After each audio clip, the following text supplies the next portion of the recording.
Najeriya a makon jiya. Jama'a assalamu alaikum, barkamu da sake kasancewa da ku a cikin shirin Najeriya a makon jiya, wanda ni Baraka Mahmud Adam zan gabatar.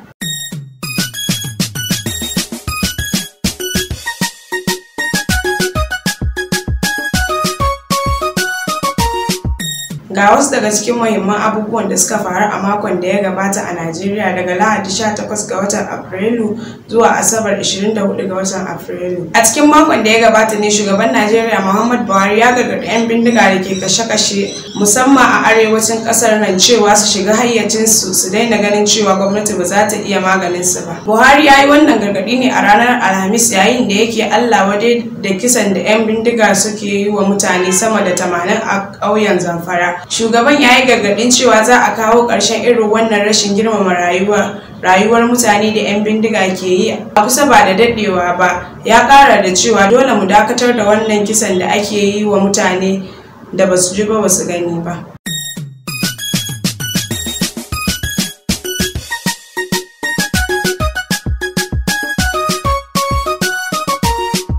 Ministan watsa labaran Najeriya Lai Mohammed ya yi zargin cewa kasar Burtaniya tana yi wa Najeriya zagon ƙasa a yakin da take yi da ta'addanci. Kamfanin dillancin labaran Najeriya NAN ya ambato Mr. Lai Mohammed yana cewa matakin da Burtaniya ta ɗauka na baiwa wasu masu fafutukar ɓallewa daga ƙasar 'yan ƙungiyar IPOB mafakar rashin mutunci ne da kuma zagon ƙasa ga Najeriya a yakin da take da ta'addanci. Ya ƙara da cewa tun Najeriya ta ayyana 'yan ƙungiyar IPOB a matsayin 'yan ta'adda, don haka bai ga dalilin da zai sa Birtaniya ta nemi ba su mafaka ba.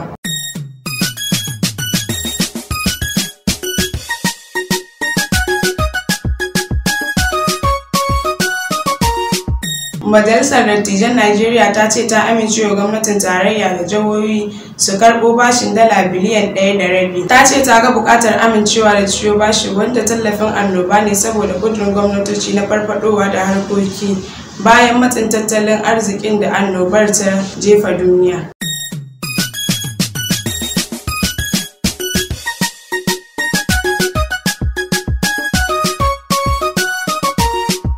Ma'aikatar tsaro ta jihar Kaduna da ke arewacin Najeriya ta ce 'yan bindiga sun kashe ɗalibai 3 na jami'ar Greenfield da aka sace a jihar. Cikin wani sakon Twitter da ma'aikatar ta fitar ta rawaito, gwamnan jihar Nasiru El-Rufai ya yi Allah wadai da wannan mummunar rashin imani ga rayuwar ɗan adam. Ya ƙara da cewa dole a yaƙi waɗannan 'yan bindiga ta kowane hali.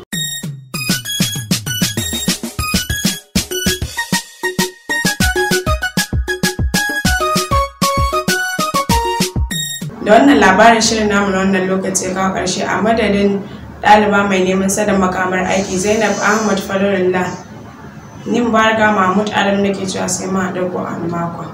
Bisala.